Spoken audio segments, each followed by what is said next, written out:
오늘 같이 상고하실 말씀 요한복음 11장 45절에서 53절까지 신약 166페이지입니다. 45절부터 상고합니다.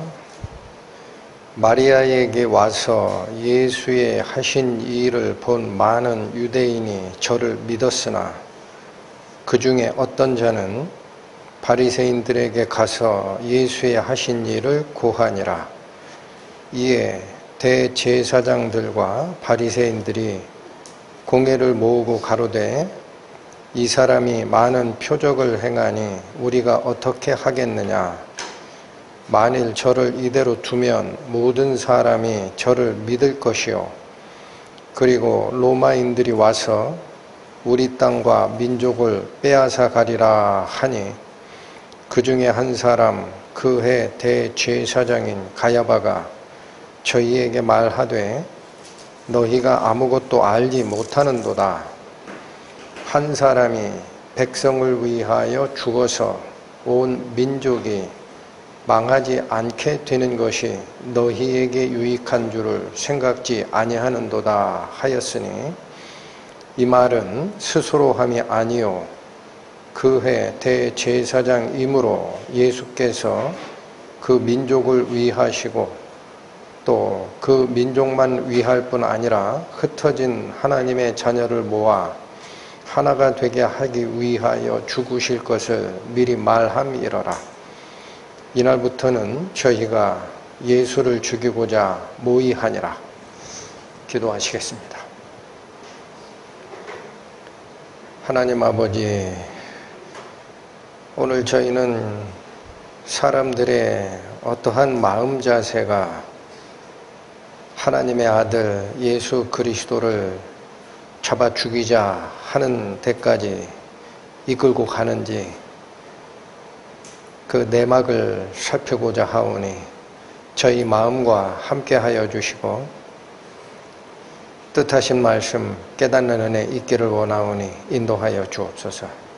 예수님의 이름으로 기도 올립니다. 아멘.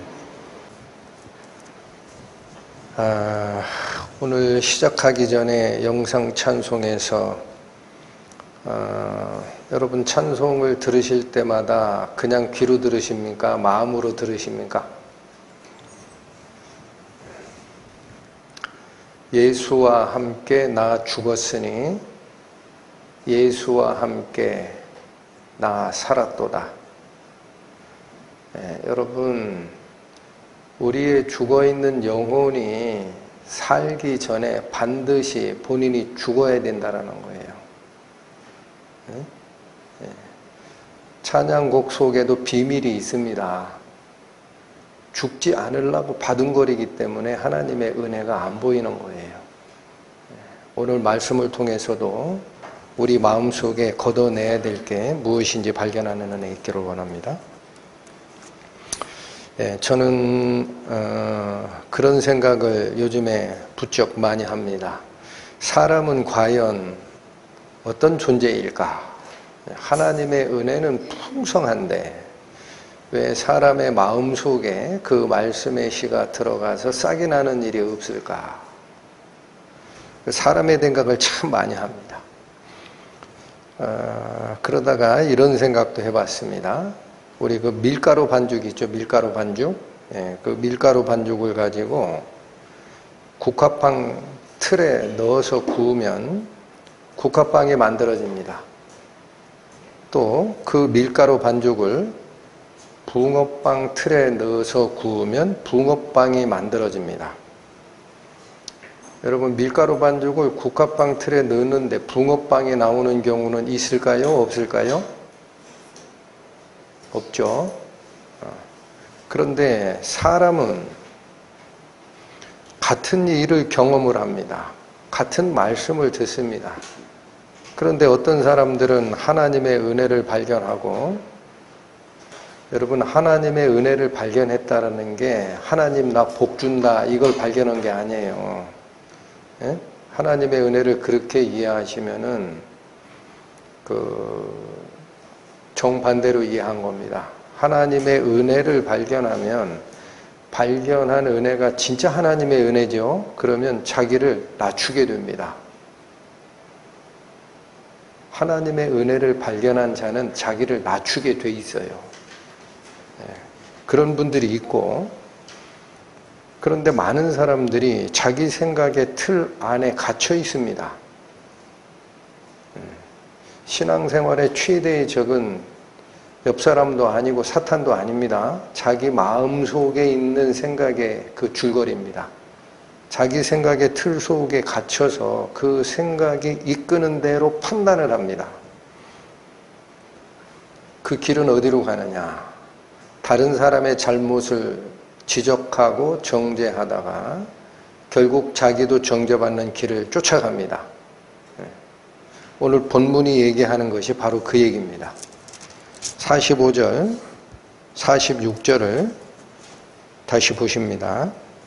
마리아에게 와서 예수의 하신 일을 본 많은 유대인이 저를 믿었으나 그 중에 어떤 자는 바리새인들에게 가서 예수의 하신 일을 고하니라.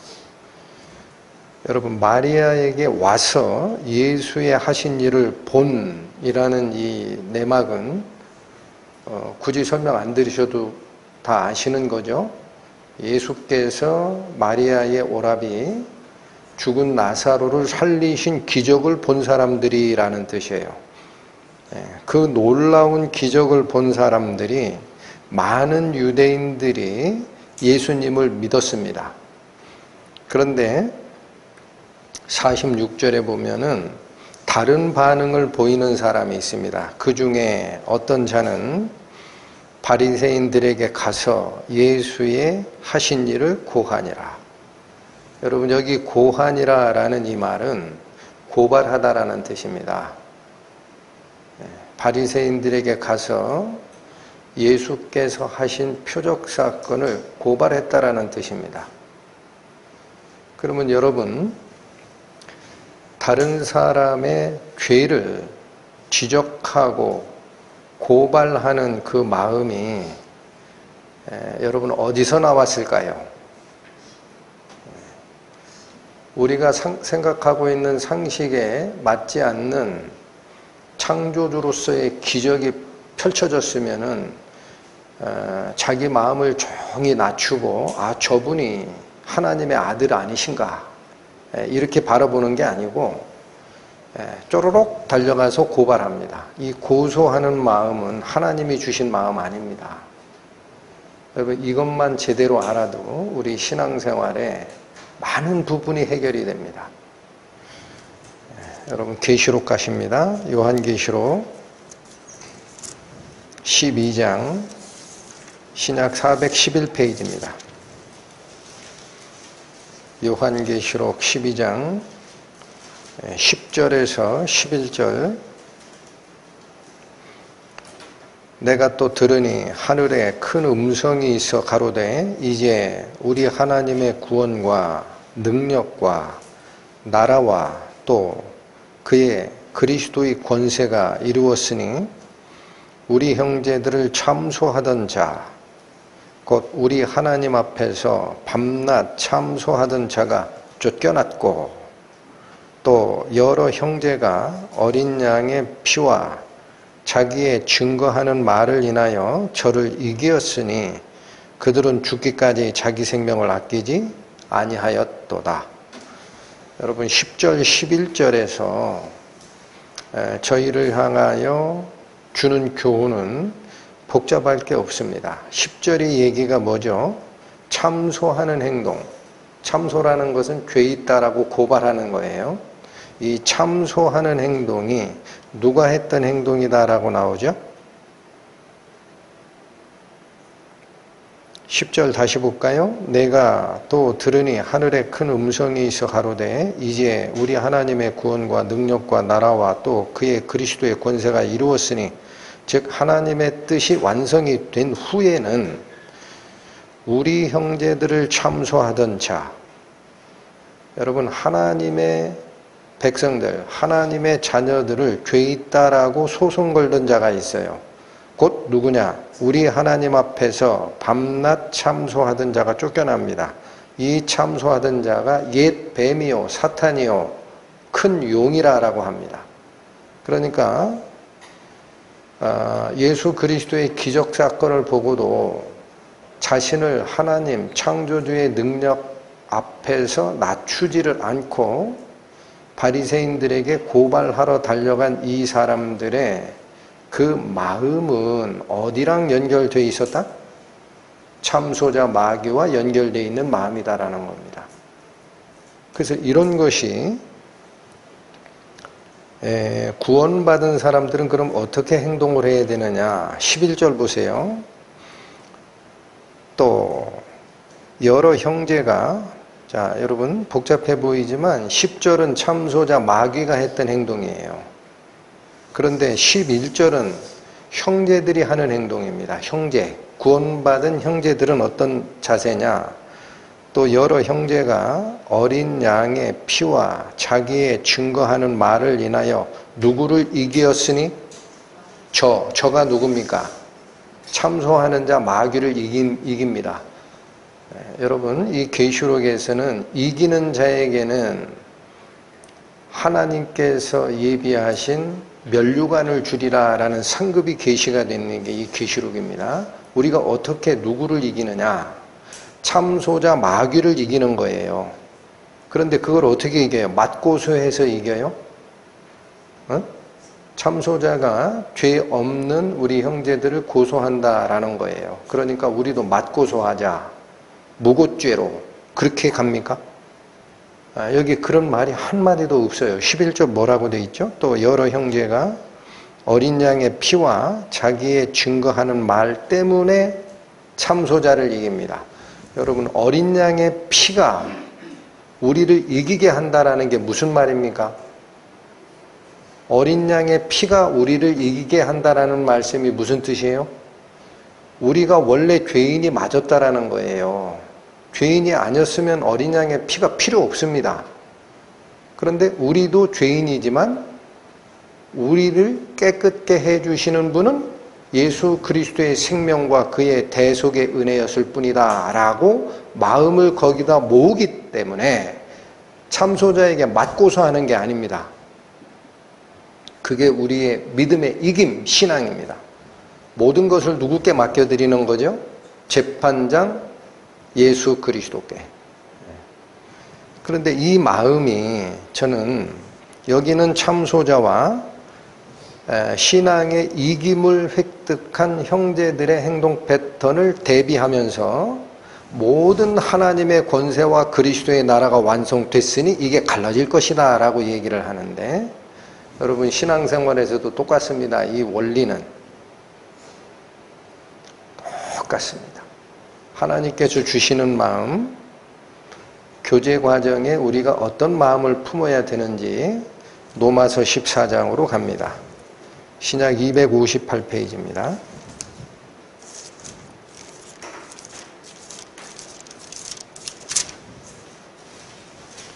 로마서 14장 7절에서부터 13절까지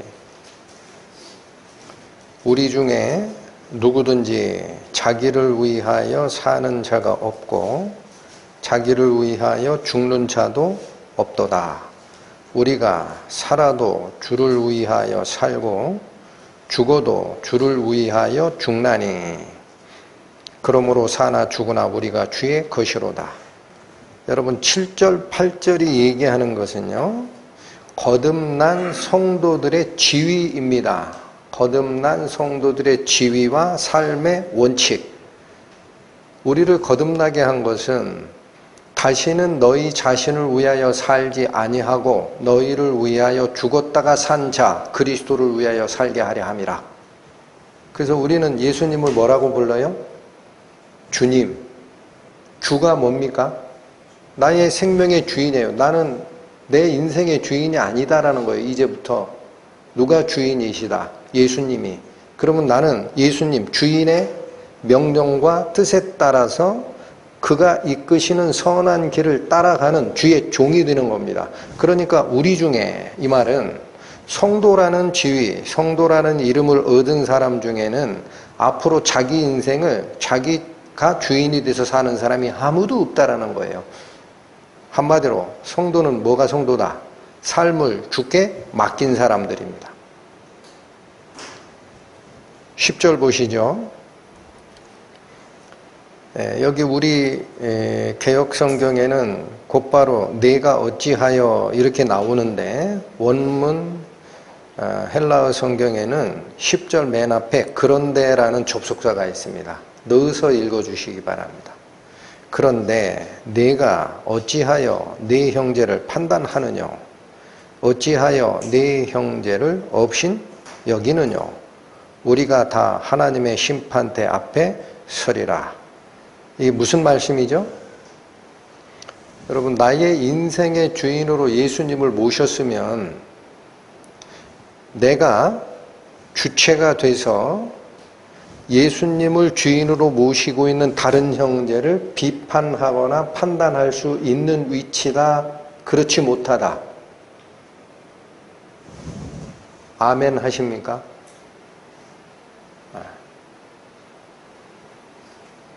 앞에 7절, 8절, 9절에서 이렇게 길게 설명한 것은 내가 앞으로 나를 위해서 살고 주를, 예수 그리스도를 위해서 사는 그 삶이 아니라 내가 주인이 돼서 사는 삶을 사는 사람이라면 다른 형제의 잘못을 보고 판단해도 돼요. 자기가 주인이니까. 그러나 우리는 그런 삶을 사는 사람들이 아니라는 겁니다. 그러니까 뭐라고 얘기하셨다? 그런데 네가 어찌하여 네 형제를 판단하느냐? 어찌하여 네 형제를 업신 여기느냐? 우리가 다 하나님의 심판대 앞에 서리라. 기록되었으되 주께서 가라사대 내가 살았노니 모든 무릎이 내게 꿇을 것이요 모든 혀가 하나님께 자백하리라 하였느니라. 이러므로 우리 각인이 자기 일을 하나님께 직고하리라. 10절의 하반절에서 12절까지 길게 설명한 것은 무슨 뜻입니까? 재판석에는 하나님이 서신다라는 거예요. 우리는 어느 자리에 서게 될 사람들이다? 피고인석에 서야 할 사람들이다. 아멘. 재판석에는 하나님이 서시는 거고 우리들은 피고인석에 설 사람들이다라는 거예요. 잊지 마라. 13절 그런즉 우리가 다시는 서로 판단하지 말라. 이게 신앙생활의 금과 옥조라는 겁니다. 금과 옥조. 금이야 옥이야 귀히 여겨야 할 우리의 신조, 금과 옥조. 13절 다시 있습니다. 그런즉 우리가 다시는 서로 판단하지 말고 도리어라는 말은 무슨 말씀? 반대로 해라라는 거예요. 반대로. 반대로 어떻게 해라?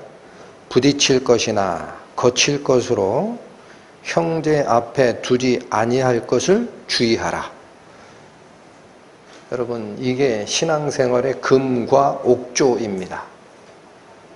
다른 형제가 잘못해서 실족하거나 거침이 되는 그 원인을 혹시라도 내가 잘못한 것 때문에, 혹시라도 저 형제가 나의 말 때문에, 혹시라도 저 형제가 내가 보인 불친절 때문에 넘어진 건 혹시 없을까? 그걸 살피는데 우리 마음을 쏟아야 된다는 거예요.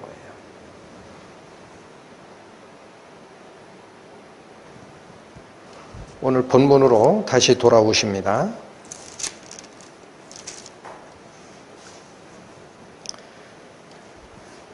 그래서 이들이 지금 45절과 46절에 있던 똑같은 예수님의 은혜로운 죽은 사람을 살려내는 기적을 보고도 많은 사람은 예수님을 믿었으나 어떤 자들은 바리새인한테 이 사건을 고소권으로 갖다 고발을 해버렸다라는 얘기입니다.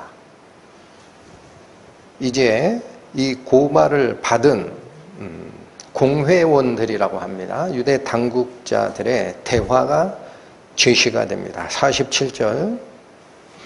이에 대제사장들과 바리새인들이 공회를 모으고 가로되 이 사람이 많은 표적을 행하니 우리가 어떻게 하겠느냐. 여러분, 어떻게 하겠느냐라고 번역된 이 문장이 있습니다. 이 문장에 좋은 번역이 있습니다. 어떻게 하겠느냐라는 이 말의 뜻이 어떻게 하면 좋겠소라는 의견입니다. 여러분, 뭐라고 얘기했다고요? 대제사장들과 바리새인들이 공회를 모으고 뭐라고 얘기했다? 이 사람이 많은 표적을 행하고 있다. 그러니 우리는 어떻게 하면 좋겠소 하고 대책 논의에 들어갔다라는 얘기입니다. 자, 여러분, 여기서 굉장히 수상하죠. 무슨 말씀이냐면 예수께서 많은 표적을 행했다라고 그들이 입으로 뱉었어요. 이 말은 무슨 뜻입니까? 표적이 뭐라고 그랬죠? 표적? 일반적인 기적이 아닙니다. 표적은 사인이에요. 사인. 무슨 사인? 예수께서 하나님의 아들 메시아이시다라는 분명한 사인. 왜? 그러니까 죽은 지 나흘 돼서 시체 썩는 냄새가 나는 나사로를 소생시켜내잖아요. 그건 생명의 원천 되시는 창조주의 능력이 작용한 거라는 거예요. 그러면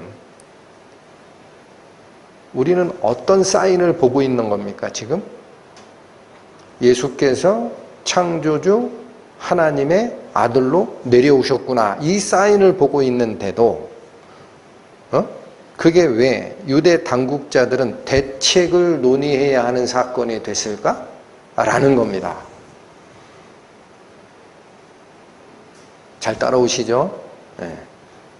우리가 어떻게 하겠느냐라는 이 말이 어떻게 하면 좋겠소라는 뜻이라는 거예요. 대책 논의에 들어가서. 그걸 왜 대책을 세울 일입니까? 응? 아, 메시아께서 오셨구나. 이분이 하신 그 표적이 진짜야 아니야. 성경을 뒤져보고 예언된 말씀과 비교해보고 이렇게 해야 되죠. 응? 종교 지도자들이. 그런데 대책을 강구합니다. 48절. 이제 그들이 무엇을 걱정하고 어떤 대책을 강구했는지 들여다볼 수 있는 말씀이 거기 게시가 되어 있어요. 48절 보십니다. 만일 저를 이대로 두면, 이 말씀은 무슨 말씀? 우리가 대책을 강구하지 않는다면, 쉽죠? 만일 저를 이대로 두면 문제가 생긴다라는 거예요. 무슨 문제? 모든 사람이 저를 믿을 것이요. 사람들이 예수님을 믿는 게 안 좋은 건가요? 믿는 것이 관계가 없어요. 그 뒤가 문제예요. 모든 사람이 저를 믿을 것이요. 그리고 요게 본질입니다. 로마인들이 와서 우리의 땅과 민족을 빼앗아 가리라. 이게 대책을 세워야 할 이유라는 거예요. 유대 당국자들의 마음 속에서. 그러면 자, 이 언뜻 읽어내기에는 로마의 지배 상태에 있었던 유대 민족들이 로마로부터 정벌당해서 나라 잃은 민족의 서러움으로 빠질까 걱정된다라는 지도자들의 충심 어린 걱정으로 들리지요. 그렇게 읽으시면 실패한 거예요. 성경 잘못 읽으신 거예요. 그래서 다시 봅니다. 지금 뭘 걱정하느냐? 로마인들이 와서 우리의 땅과 민족을 빼앗아 가리라 라고 되어 있습니다. 근데 여기서 우리 땅이라고 할 때 그 땅이 있죠, 땅. 이 땅이 여러분 나라를 구성하는 3요소가 있습니다. 영토, 주권, 국민. 그 중에 영토와 국민을 뺏어가리라 하니까 나라 잃은 서러움이 올 수 있다. 그 위기다라고 읽기 쉬운데 우리 땅이라고 할 때 이 땅이라는 단어 있습니다. 이 땅이라는 단어는 우리가 알고 있는 땅이 아닙니다. 여기서 사용된 단어는 장소, 또 자리라는 단어입니다. 말의 뜻이 살짝 바뀌어요. 땅이 아니라 뭐라고요? 장소, 자리. 예. 그래서 이 장소라고 사용된 사례를 한번 봅니다. 사도행전 6장.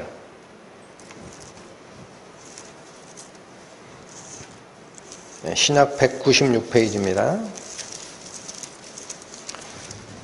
사도행전 6장 14절 가보시면 이 말씀이 있죠. 그의 말에 이 나사렛 예수가 이곳을 헐고 또 모세가 우리에게 전하여 준 규례를 고치겠다 함을 우리가 들었노라 하거늘. 자, 이 말씀에서 이곳을 할 때 그 곳이라는 거죠. 곳. 여러분 여기서 말하는 이곳을 헐고라는 말은 이 성전을 가리치는 곳이죠. 근데 이 곳이라는 게 장소라는 거예요. 이때 사용된 이 곳이라는 그 단어가 오늘 본문에서 땅이라는 단어와 같은 단어입니다. 그러니까 장소라는 뜻이에요. 흙이 있는 이 땅을 얘기하는 게 아니라 장소. 또 한 군데 보시죠. 사도행전 1장.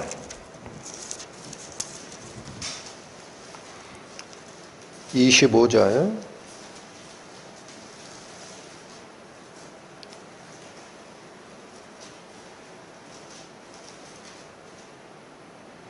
봉사와 및 사도의 직무를 대신할 자를 보이옵소서. 유다는 이를 버리고 지곳으로 갔나이다 하고. 여러분 이거 어떤 상황인지 알고 계시죠? 가룟 유다가 12제자 중에서 이제 탈락이 된 상태에서 한 사람을 그 빈자리에다가 보궐선거를 해서 다시 채우자라는 일을 하는 건데, 봉사와 및 사도의 직무를 대신할 자를 우리에게 알려주세요 하고 기도하고 뽑았다라는 거예요. 그죠? 그래서 마띠아를 뽑죠. 그때 여기 어느 단어냐면 봉사와 및 사도의 직무를 대신할 자라고 할 때 직무라는 단어 있죠. 직무. 이게 오늘 본문에 사용된 땅이라는 단어, 토포스라는 헬라어입니다. 자, 이걸 제가 말씀드린 이유가 이겁니다. 본문으로 돌아오세요, 이제. 요한복음 11장 48절을 보시면, 만일 저를 이대로 두면 모든 사람이 저를 믿을 것이요. 그리고 로마인들이 와서 우리의 자리를, 사도행전 1장 25절에 쓰였던 단어로 바꿔버리면 우리의 직무를이란 뜻이에요. 우리의 직무, 우리 자리를 또 그 민족들을 빼앗아 가리라라는 겁니다. 그러니까 여러분, 유대 당국자들이 지금 걱정하고 있는 것은 나라와 민족이 흩어질 걸 걱정하는 게 아니고 자기 자리가 없어질 걸 걱정하고 있는 겁니다. 자기 자리가. 자, 그래서 조금 더 설명을 드리면, 지금 로마가 지배국이고 이스라엘이라는 이 나라가 식민지잖아요. 그런데 로마의 식민지 정책은 완전 지배해서 다 다스리는 게 아닙니다. 그렇게는 그 넓은 로마 제국을 다스릴 수가 없어요.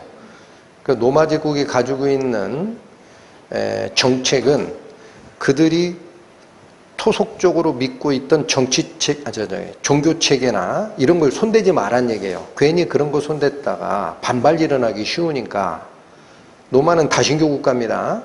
그러니까 그들이 믿고 있는 종교체계를 존중하란 얘기예요. 그리고 그러한 종교체계에서 파생되는 부수적 행정자치권도 넘겨주란 얘기입니다. 건들지 마라. 어떤 상태에서는 괜찮다? 로마라는 우리 로마 제국에 정치적으로나 군사적으로 항명하는 사태만 발생되지 않으면 그냥 내비둬라. 그래서 여러분, 유대교라는 종교체제 하에서 이거를 재정일치사회라고 합니다. 제사와 정치, 즉 종교와 정치가 하나로 묶여서 이루어지고 있었던 유대의 그 종교 제도에서는 로마가 그걸 허락한 거예요. 그러니까 종교적 결정을 하고 필요한 11조를 걷고 하는 부수적 행정 절차에 있어서 로마는 no touch 한 겁니다.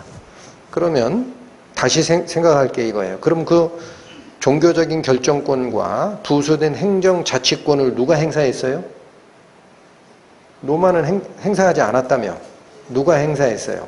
그게 대제사장과 바리새인들, 공회원들이 우리로 얘기하면 국회에서 의결하듯이 이 일을 이끌어갔던 겁니다.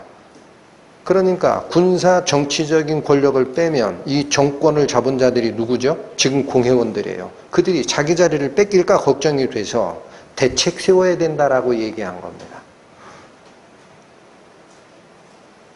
그래서 이 내용은 예수님께서 정확하게 알려주신 게 있습니다. 누가복음 20장 가세요. 신약 130페이지.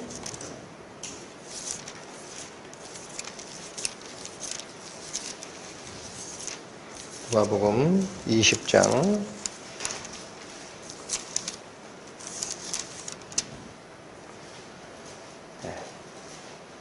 9절에서 16절까지 살핍니다.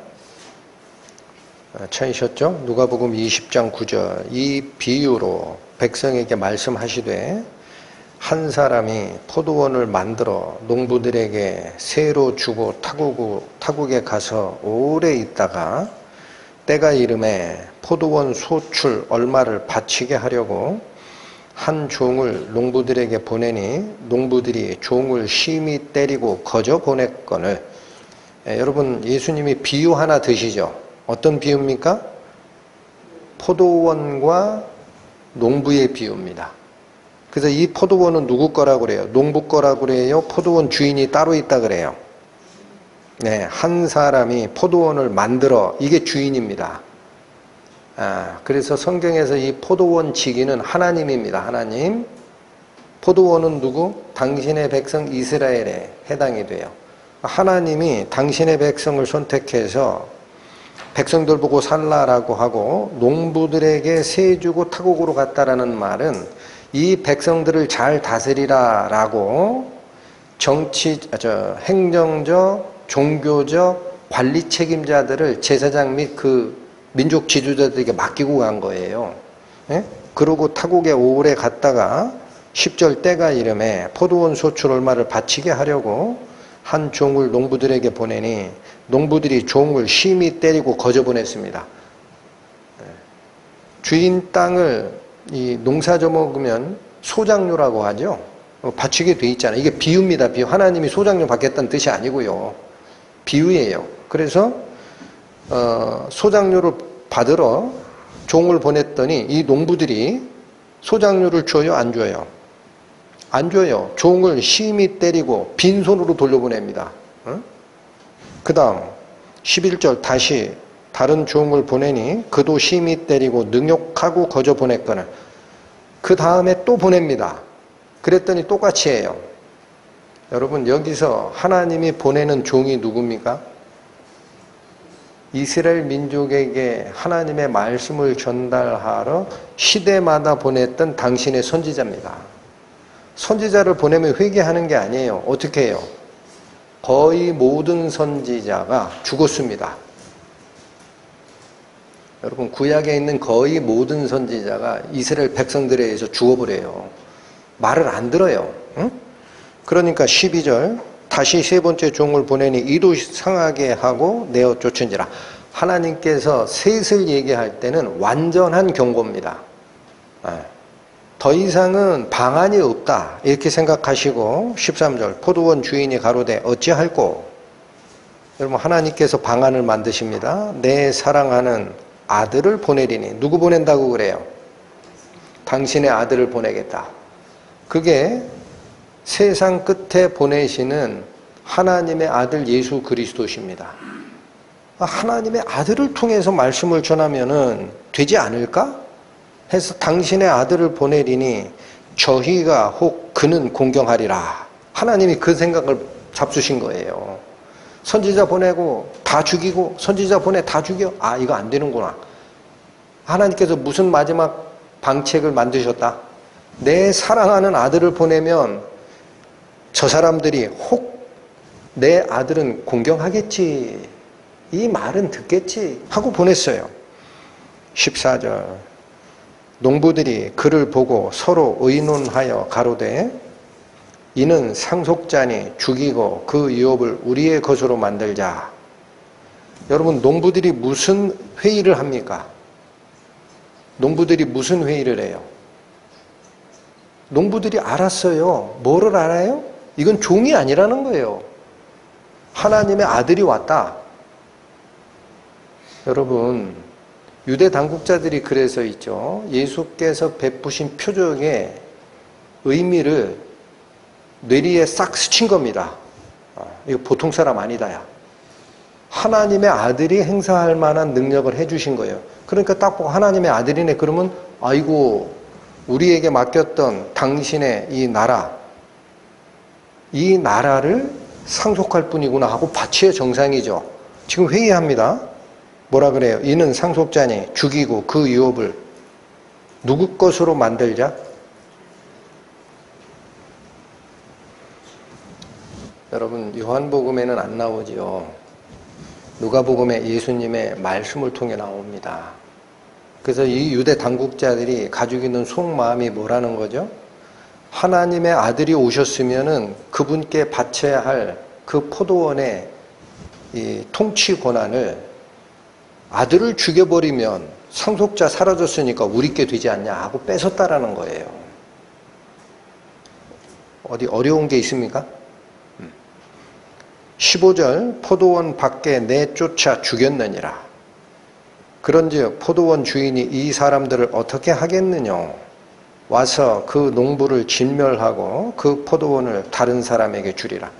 그래서 예수 그리스도를 십자가에 못 박아 죽이는 이 사건이 일어난 뒤에 하나님께서는 로마의 타이터스 장군을 보내서 AD 70년에 이스라엘 땅 전체를 멸망시키고 그들을 온 세계에 흩어지게 만드는 겁니다. 이게 여기 예언된 대로 와서 그 농부들을 진멸하고 포도원을 다른 사람들에게 주리라. 그래서 복음이 이방에게 넘어가는 겁니다. 본문으로 다시 돌아오십니다.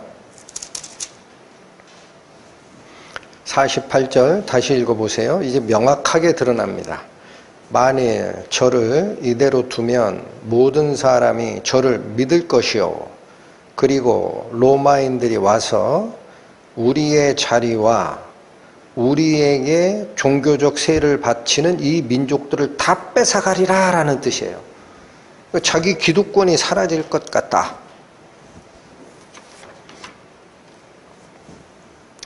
여러분, 이게 이해가 되십니까?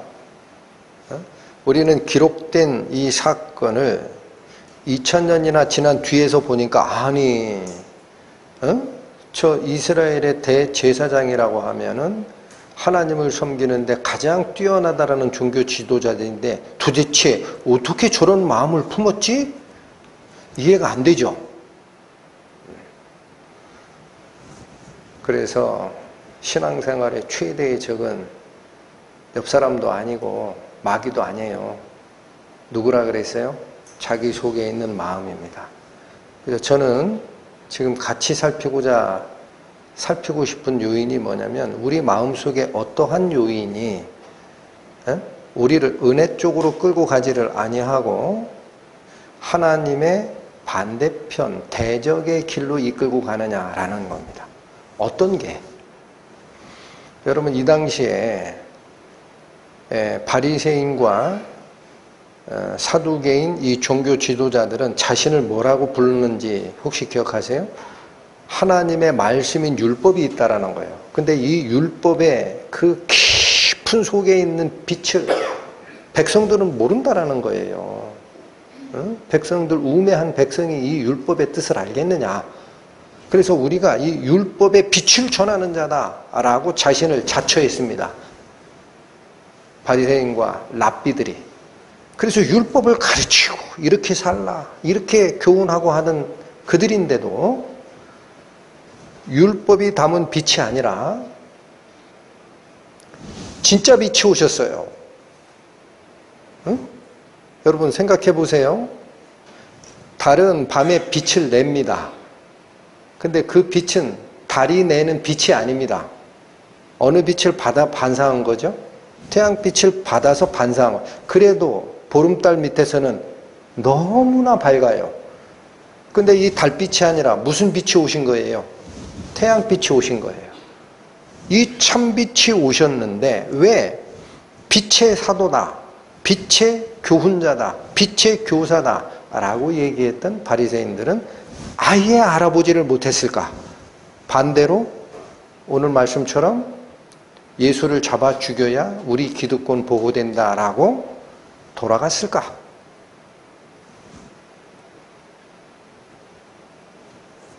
욕심입니다.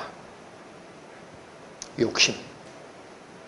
자기의 기득권, 자기가 존경받는 위치에 있다라는 그 마음. 이게 여러분 마음에 커튼이 있어요. 항상 제가 강조합니다. 밖에서 빛이 옵니다. 빛이 안 비치는 곳은 없습니다. 하나님은 죄인이든 의인이든 악한 자든 선한 자든 간에 비를 동일하게 내려주시고 태양빛을 동일하게 비춰주시는 은혜의 하나님입니다.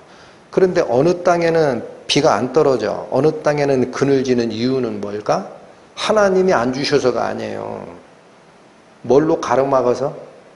내 마음에다가 커튼을 딱 내리치는 순간 하나님의 빛은 들어오지 않습니다. 그러니까 이 유대 당국자들의 마음에 이 가림막을 딱 치워놨던 그 존재가 뭐냐? 이 세상에서 백성들로부터 존경받는 권력욕과 그들이 바치는 종교적 재물에 대한 이 떡고물입니다. 여러분 가야바라는 대제사장은요 18년 동안 대제사장을 합니다. 근데 그 예수님 당시에 일반적인 대제사장들은 임기가 잘해야 3년, 5년이에요. 18년을 했다라는 뜻은 무슨 뜻인지 생각해 보셨습니까? 원래 대제사장은 구약의 규례대로 하면은요, 종신제입니다. 종신제. 그렇죠? 응? 아론이 대제사장으로 서요. 아론이 죽고 나서야 엘르아살이라는 아들이 대제사장직을 이어받습니다. 그런데 이 노마 때에는 노마가 생각하는 게 있다고요. 정치적, 군사적으로는 반란을 일으키지 않아도 반란만 일으키지 않으면 된다. 단 니네들이 가지고 있는 종교 자치권 인정할게 하고 가만히 봤더니 부수된 행정권이 많이 붙어 있어요. 그러니까 대제사장이 사내들인의 수장인데 얘가 내 입맛에 맞지 않는 자가 쓰면 골치 아파지는 거예요. 그래서 로마가 지배하는 그 식민지 시대에는 대제사장이 종신제가 아니고 로마 황제가 임명합니다. 총독을 통해서. 그런데 3, 4년, 5년이 긴데 가야바가 18년 동안 대제사장 자리를 차지하고 있었다라는 얘기는 로마 정권에 빌붙어서 그들의 마음을 아주 노골노골하게 하는 그 정치적 재주가 뛰어난 자입니다. 그러니까 그게 가야바의 집이다라는 지금 확정은 없는데 나중에 이 유적 발굴을 할 때 있죠. 예루살렘 성 안에서 가야바의 집으로 예상되는 유적이 발견이 돼요. 황제의 집 같았다. 호화롭기가. 여러분 그것이 누구를 맞는 거죠? 참빛 예수 그리스도가 오셨는데도 불구하고 내 마음속에 커튼이 탁 내리쳐지는 순간 예수님은 안 보이고 뭐도 안 보일까요? 내 죄도 안 보입니다. 빛이 없으므로. 여러분 로마서 2장 갑니다. 242페이지 보시죠.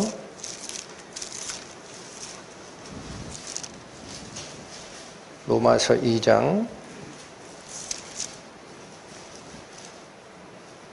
19절에서 21절 말씀입니다. 내가 율법에 있는 지식과 진리의 규모를 가진 자로서 소경의 길을 인도하는 자요, 어둠에 있는 자의 빛이요, 어리석은 자의 훈도요, 어린아이의 선생이라 스스로 믿으니. 유대 랍비들이 이런 생각을 가지고 있었다라는 겁니다. 21절, 그러면 다른 사람을 가르치는 네가 네 자신을 가르치지 아니하느냐? 도적질 말라 반포한 네가 도적질 하느냐? 여러분, 이 당시 유대인들을 이끌어 갔던 유대 종교 지도자들, 랍비들, 바리새인들이 율법의 빛을 전하는 자다, 우매한 백성들에게 하나님의 교훈을 설파하는 자다, 그렇게 자기를 나타냈다라는 거예요. 율법에 있는 지식과 진리의 규모를 가진 자고, 소경의 길을 인도하는 자고, 어둠에 있는 자들에게 빛을 전하는 자다. 그래서 어리석은 자를 훈계하는 훈도다 라고 생각했던 유대 랍비들이 21절, 뭐는 몰라요? 뭐는 몰랐어요? 자기 죄는 몰랐어요. 응? 여러분, 성경 말씀 어렵지 않습니다. 마음을 열고 읽으시면 너무 간단해요. 21절, 그러면 다른 사람을 가르치는 네가 네 자신은 가르치지 아니하느냐? 도적질 말라 반포한 네가 도적질 하느냐? 자기가 도적질 하는 것을 알았다 몰랐다? 여러분, 오늘 본문으로 연결시키시면은요, 예수님 말씀 기억하세요? 누가복음 20장 말씀, 종을 보내서 싹을 좀 내라 3번을 보냅니다. 그들은 종을 때리고 빈손으로 돌려보내기를 계속합니다. 하나님이 어느 마음을 품으셨어요? 어느 마음? 내 사랑하는 아들을 보내면 혹시라도 그들이 내 아들의 말은 들을 거야 하고 보냈더니 회의를 하기를, 농부들이 뭐라고 회의했어요? 이는 상속자니 죽이고 그 유업을 우리 것으로 만들자, 뺏자. 여러분, 유대 당국자들이 결의했던 이 최대의 도적질이 드러납니다. 하나님의 아들이 오셨으니 하나님의 소유 물건, 그의 나라 바쳐야 되는 것이 정상이에요. 근데 어떻게 했다 지금? 잡아 죽이고 우리가 그 유산을 뺏자. 이게 최대의 도적질입니다. 인류 역사의 최대의 도적질이 지금 모의가 되고 있습니다. 왜 그렇다? 자기 자리 보존하려는 욕심이 가렸습니다. 빛을 전하는 자는 무슨 빛을 전하는 자입니까? 어리석은 자의 훈도는 무슨 어리석은 자의 훈도입니까? 본인 속에 싹트고 있는 죄의 싹은 전혀 모르고 있었어요. 그래서 여러분, 이런 성경 말씀을 우리가 상고하고 읽을 때 제가 항상 말씀드리고 은혜를 받기를 원하는 부분이 뭐냐면, 이게 이 당시에 종교 지도자들이 걸어갔던 잘못이다라고만 들으면 우리는 무슨 교훈을 받아요? 무엇이든지 전에 기록된 것은 우리의 교훈을 위함이니. 그래서 성경에서 마찬가지입니다. 우리가 하나님의 말씀을 상고하고 하나님의 뜻을 발견하고 형제 자매들 간의 교제를 통해서 하나님의 선함을 우리 안에 가능하면 빛으로 드러내자라고 하는 이 모든 신앙 활동들에 있어서 사도 바울이 가르쳐준 게 있습니다. 지침. 확인하고 갑니다. 빌립보서 신약 519페이지.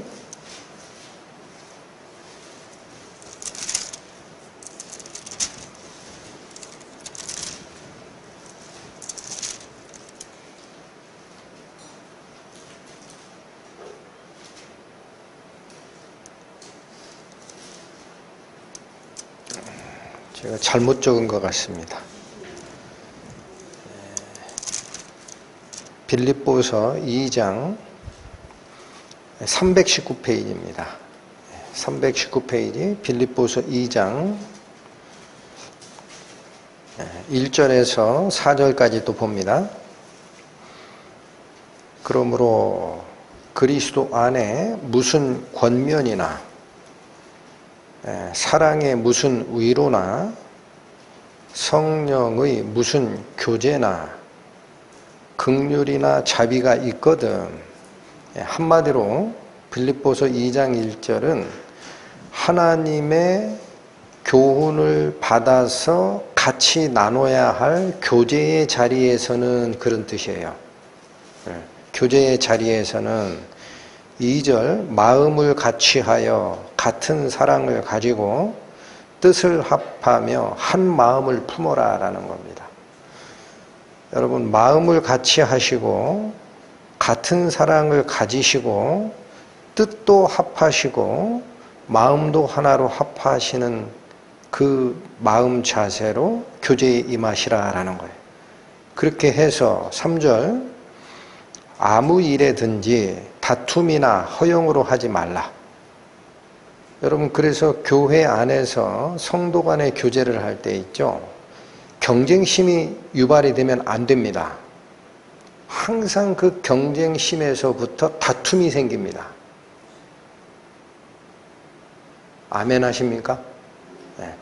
허영이라는 게 뭐냐면요, 헛된 영광이에요. 이 단어의 뜻이. 그러니까 어떤 자리에 올라갈수록 자기가 대우를 받고 싶은 생각이 있으면 안 됩니다. 교제의 자리에서는 그거 버려라 라는 거예요. 다툼이나 허영으로 하지 말고 오직 교제에서는 반드시 이거 하나를 기억하라라는 뜻이죠. 겸손한 마음으로 각각 자기보다 누구를 낮게 여기라.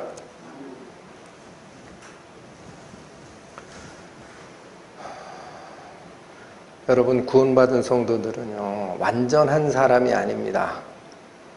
용서받은 죄인입니다. 구원받은 사람은 인격적으로, 생각으로 완전한 상태가 된 게 아닙니다. 예? 여전히 속에 뭐가 있어요? 자기 생각이 있어요. 다만 우리가 하나님을 믿지 않는 사람들과 다른 이유는 용서받은 죄인인 거예요. 하나님의 은혜를 깨닫고 이 속에 약속을 받은 것 뿐이지 아직 본질이 바뀐 게 없습니다. 그래서 항상 사람들은 자기 중심성이 있어요. 아담이 선악과를 따먹은 순간 들어온 겁니다. 이게 자기가 하나님이 돼요. 자기가 판단을 해요. 그리고 다른 사람을 보는 습성이 있습니다. 그러니까 이거 가지고는 교제 못한다라는 겁니다. 빌립보서 2장이 얘기하는 게 그 얘기입니다. 이거 가지고는 안 돼. 그럼 어떤 자세로 해야 되느냐? 각각 누구라고 얘기할 것도 없다. 다른 사람을 나보다 어떻게 여기라? 내가 낫다가 아니에요. 저 형제가 나보다 낫다. 내가 저 형제한테 배울 게 있다. 이렇게 여기라. 4절 각각 자기 일을 돌아볼 뿐더러 또한 각각 다른 사람의 일을 돌아보아 나의 기쁨을 충만케 하라. 여러분, 여기 교제에 임하는 한 개는 마음의 자세, 하나는 행동 수칙. 제가 이렇게 정리해드리면 더 쉬워질 것 같아서 제가 정리해드리는 거예요. 하나는 마음 자세예요. 마음 자세는 4절이에요. 어떻게 생각하라? 3절. 어떻게 생각하라? 겸손한 마음을 잊지 말고 다른 형제를 나보다 낮게 여기라. 그 형제의 장점을 보고 내가 본받을 게 무엇인지를 자꾸 찾는 자세로 가라. 이게 마음의 자세. 4절은 행동 수칙. 어떻게 하라? 각각 자기 일을 돌아볼 뿐더러 또한 각각 다른 사람의 일을 돌아보라. 그것이 나의 기쁨을 충만케 하는 것이다. 이 사도인 바울의 마음이 기쁨으로 넘치는, 내가 원하는 거야, 이런 얘기. 여기 우리말 번역이 조금은 느낌이 안 오게 되어 있습니다. 자기 일을 돌아볼 뿐더러 다른 사람의 일을 돌아보아야 기쁨이 충만하다. 이게 무슨 말이에요? 이게 무슨 말이죠?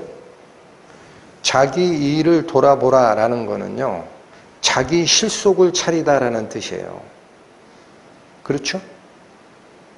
여러분, 비가 와서 홍수가 났어요. 옆에 있는 친척 집에 먼저 갑니까? 우리 집에 먼저 달려갑니까?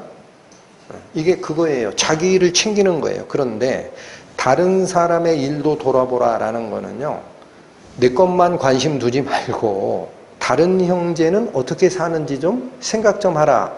그래서 공동 번역은 이 문장을 자기 일을 돌아볼 뿐더러 다른 사람의 일을 돌아보라 라는 이 문장을 이렇게 번역했습니다.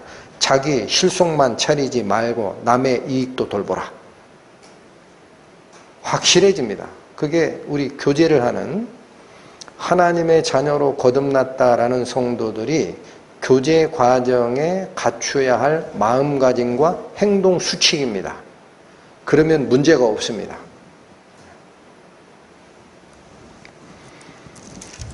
다시 본문으로 돌아오시기 바랍니다.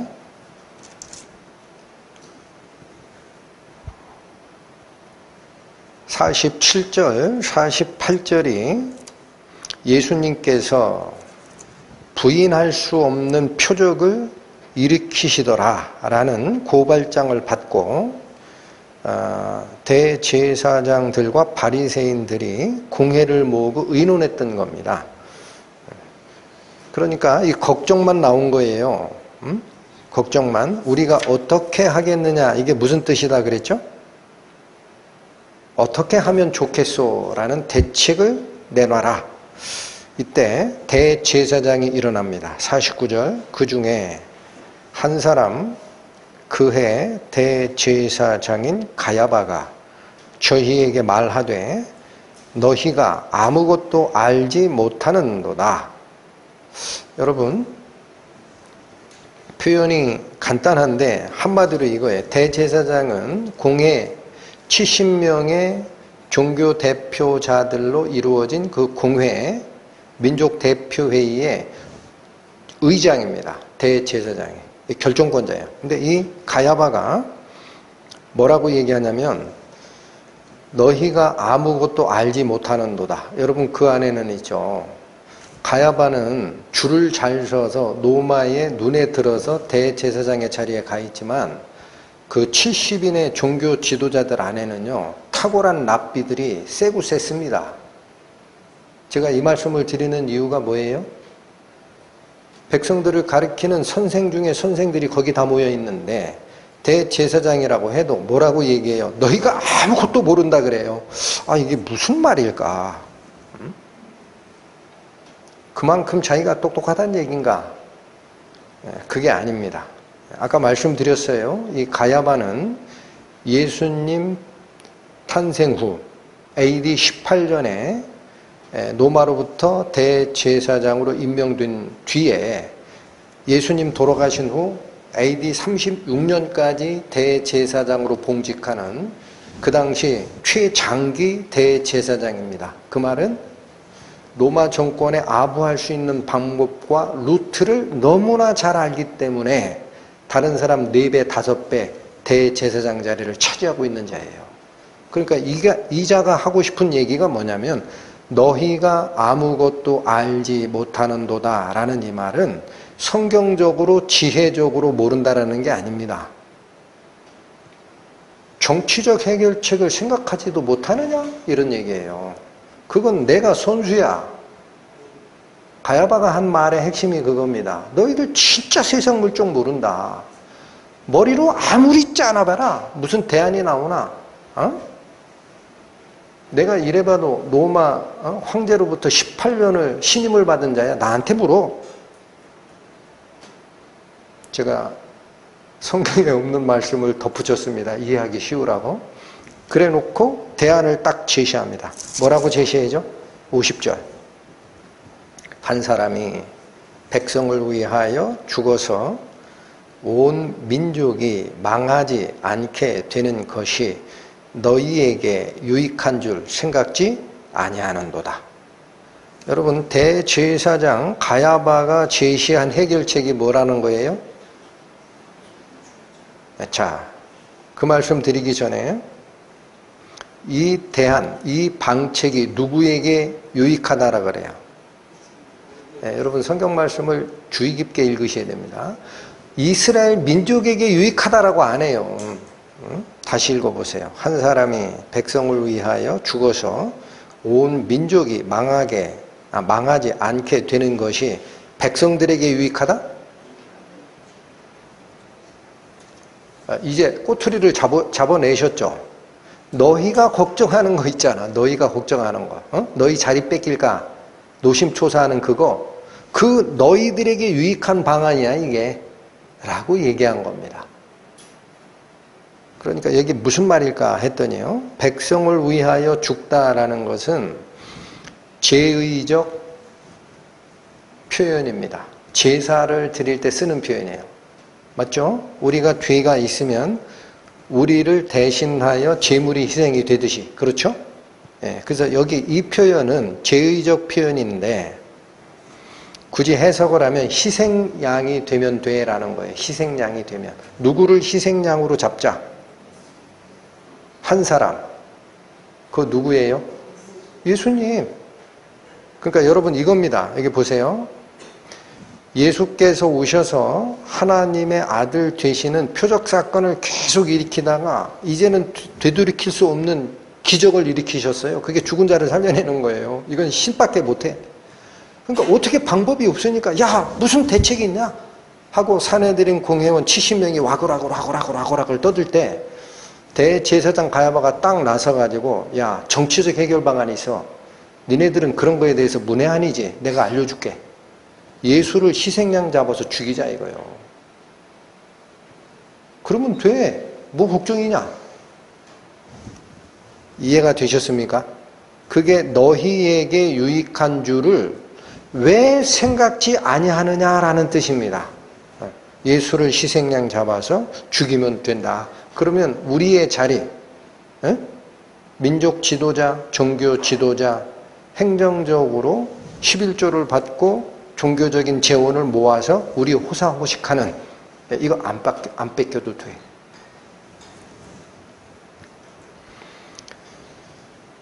이거를 51절, 52절은 요한복음을 기록한 사도 요한의 손을 통해서 하나님이 뒤에 있는 뜻을 밝혀내신 겁니다. 뒤에 있는 뜻. 뭐라고 밝혀내셨나 한번 보시죠. 51절. 이 말은 스스로 함이 아니요. 그해 대제사장이므로 예수께서 그 민족을 위하시고 또 그 민족만 위할 뿐 아니라 흩어진 하나님의 자녀를 모아 하나가 되게 하기 위하여 죽으실 것을 미리 말함이로라. 여기 여러분 오해하시면 안 됩니다. 성경을 읽으시다가 앞뒤 문맥이 누구 시각에서 썼는지를 생각 안 하면 가야바 대제사장이 예수님의 대속적 죽음을 알고 얘기한 걸로 오해해요. 그거 완전히 오해한 겁니다. 그게 아니에요. 가야바는 뭐 가지고 얘기한 거예요? 그러니까 제가 예수님께서 밝혀주신 누가복음 20장을 증거로 들이대는 겁니다. 내 사랑하는 아들을 보내리니 그들이 왜 죽여요? 이는 상속자니 죽이고 유산을 우리가 차지하자. 그게 본심이었다라는 거예요. 아시겠죠? 그러니까 대제사장이 얘기한 거는 종교적인 희생양 하나를 잡아 죽이면 돼. 끝나는 거야. 뭐 이렇게 골치 아프게 생각해? 한 것이 이 성경이 전하고자 하는 핵심입니다. 그런데 이 겹치는 거예요. 장면이. 오버랩. 뭐가 겹치느냐? 하나님은 그 이면에서 뭐를 보고 계신 거예요? 대제사장이 뱉어낸 그 말에 이 민족을 위하여 한 사람이 죽는 것이라는 의미를 뽑아낸 겁니다. 아시겠죠? 그래서 지상에서 악한 자가 어떠한 결정을 하고 어떻게 예수 그리스도를 잡아 죽이려고 악한 생각을 품든지 간에 하늘 위에서는 하나님의 계획표는 당신의 뜻을 이루어가는데 전혀 틀림이 없다. 할렐루야.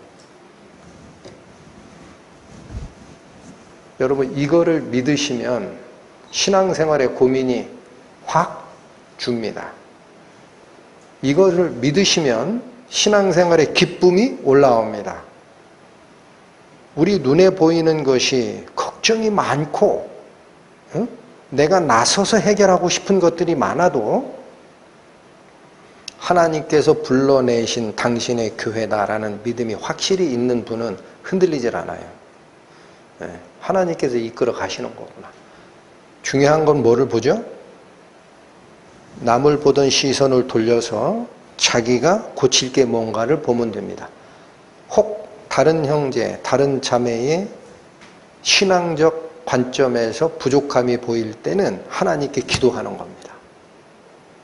하나님, 저를 깨워주신 은혜로 저 형제님도 깨워주시고 저 자매님에게도 은혜를 나눠주소서 하시는 겁니다. 누가 하셔야 되는 일이니까 그렇게 해야 되는 거죠? 하나님께서 하셔야 바뀌는 거예요. 성도들은. 사람 말로 안 바뀌어요. 응? 51, 52절이 그 뜻입니다. 그래서 여기는 간략하게 이렇게 표현되어 있는데 예수님을 잡아 죽이는 이러한 모의는 여기 다시 보세요. 지금 여기 요한복음에서는 대제사장 가야바가 의견 하나를 탁 던지면서 방향을 잡아갑니다. 예수를 죽이자 이쪽으로. 근데 성경 전체가 증언하는 것은요. 이 모의에 누구를 끌어들여야 예수님을 죽일 수 있죠? 사형 권한이 있는 로마 총독 빌라도까지 가세를 해야 됩니다. 왜 그래요? 식민지 상태에 있었던 유대인들은 스스로 사형 권한이 없어요. 그래서 이거를 성경에서는 모든 군왕과 관원들이 모여서 예수를 잡아 죽이기를 모의했다라고 합니다. 그런데 이 일들이 하나님의 뜻을 이루는 쪽으로 갔지 하나님의 뜻을 회방하는 결과는 전혀 이뤄내지 못했다라고 합니다. 한번 보십니다. 사도행전 4장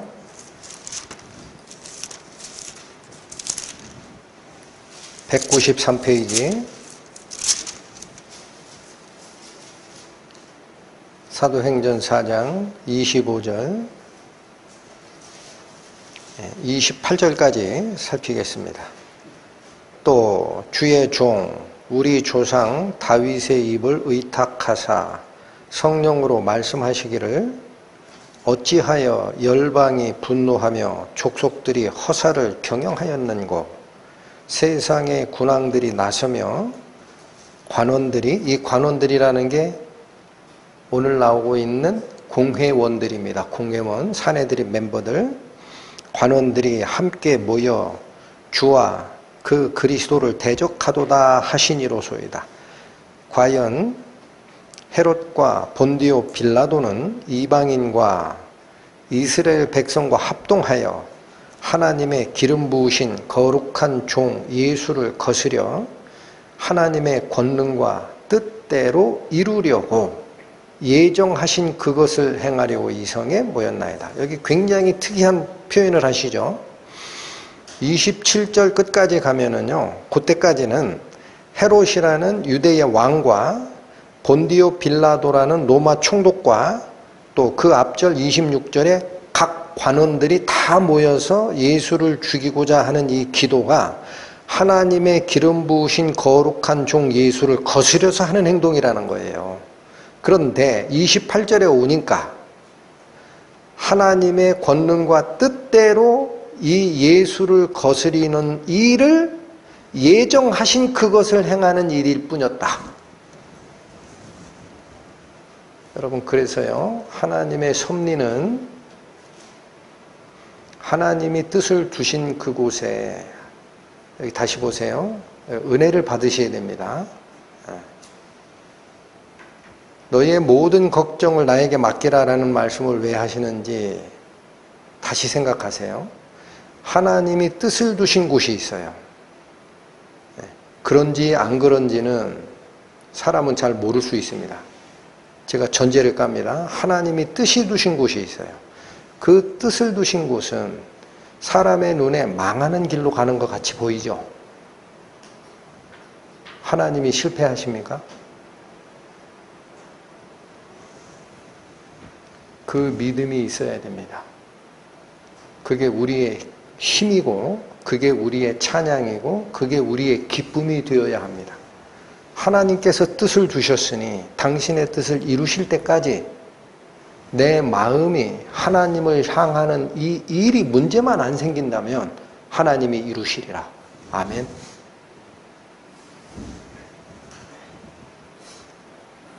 걱정을 내려놓으시고 기쁨에 충만해서 앞으로 달려나가는 성도 되시기를 원합니다. 자, 이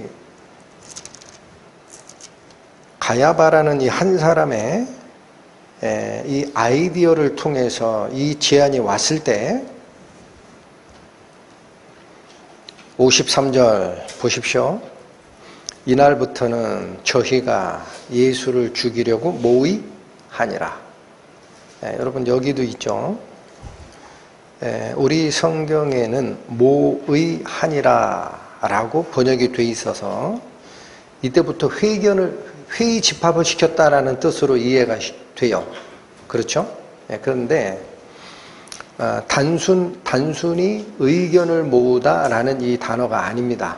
여기 사용된 모의하니라라는 이 문장에 사용된 그 단어의 뜻은 의견을 모으다, 결정하다라는 뜻이에요. 여러분 그러니까 이 얘기입니다.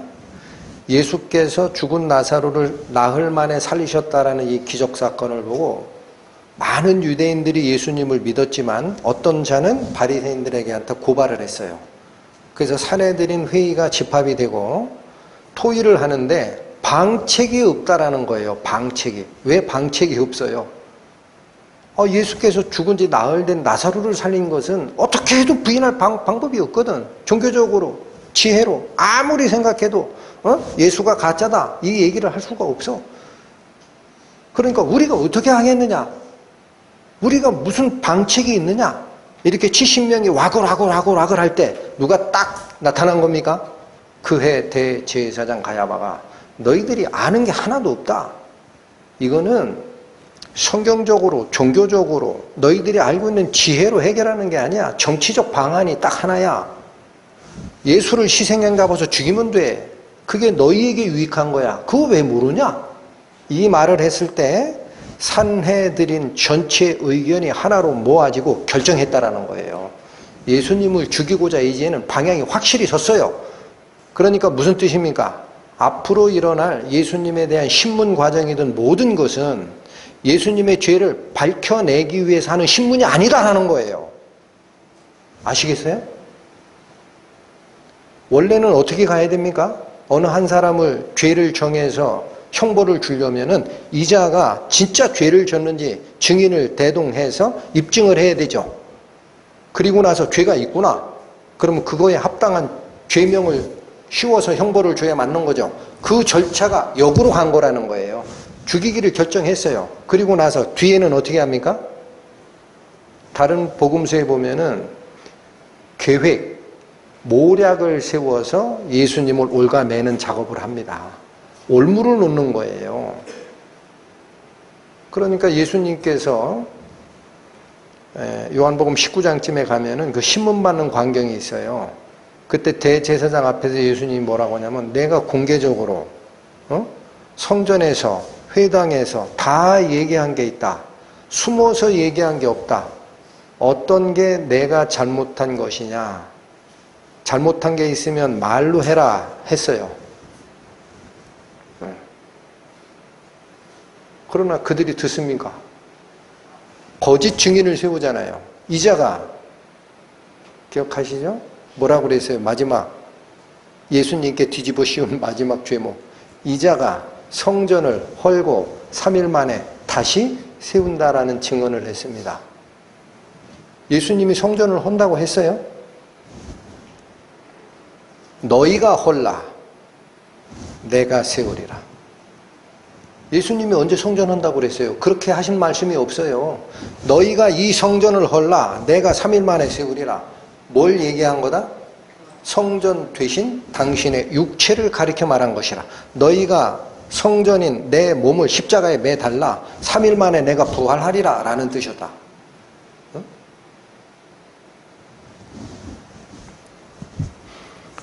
저는 53절을 읽어 나가면서 이런 어떤 광경이 떠올랐습니다. 여러분, 요즘에 기후가 급변하고 예상치 못했던 1000년 만에 비가 왔느니 해서 고통들이 많은데, 여러분, 물들이 저수지에 가득 찹니다. 그리고 제방을 넘실넘실 할 때 누가 와서 조그마한 삽 한 자루로 제방에 이렇게 살짝 물기를 내줘요. 그러면 어떤 상태가 벌어집니까?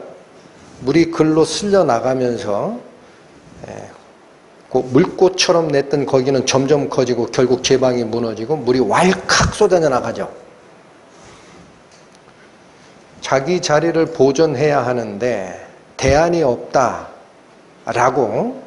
웅성하던 사내들인 멤버들의 그 회의 와중에 가야바가 그 가득 찬 욕망의 저수지에 물꼬를 낸 겁니다.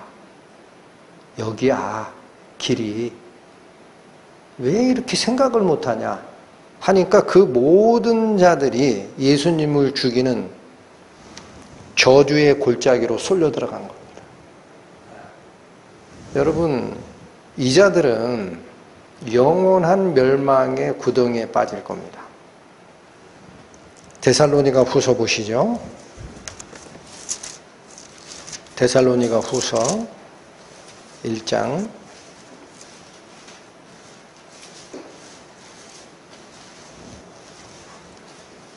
334페이지입니다. 데살로니가 후서 1장 8절 9절의 말씀.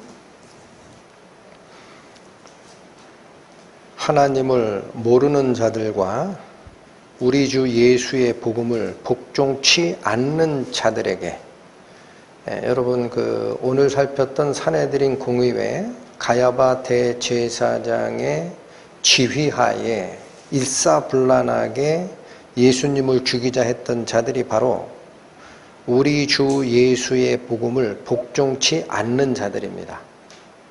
다시 읽습니다. 하나님을 모르는 자들과 우리 주 예수의 복음을 복종치 않는 자들에게 형벌을 주시리니, 어떤 형벌인가 보시죠.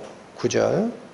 이런 자들이 주의 얼굴과 그의 힘의 영광을 떠나, 이거는 영원한 하늘나라에서 이루어질 영화로운 모습입니다.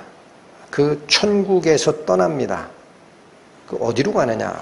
영원한 멸망의 형벌을 받으리로다.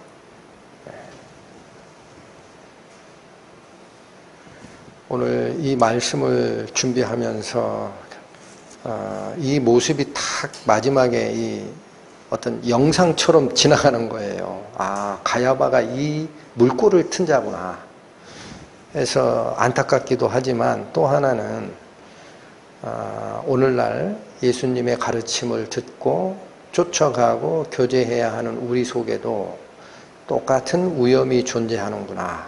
그게 뭐다 그랬어요? 다른 사람도 아니고 사탄도 아니고 내 속에 있는 자기 중심적 마음입니다. 이 마음 전체가 하나님 앞에 온전하게 바르게 받쳐질 때 우리 신앙생활과 믿음의 성장이 날로 진척되리라 믿어 의심치 않습니다. 기도하고 마치겠습니다. 하나님 아버지, 감사합니다.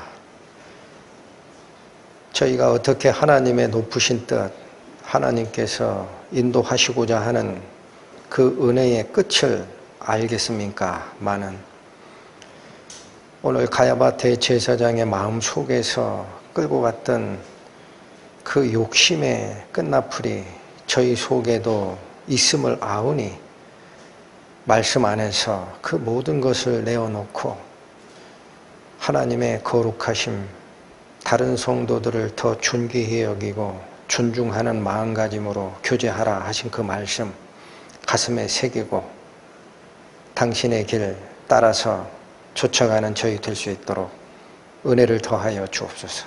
예수님의 이름으로 기도 올립니다. 아멘.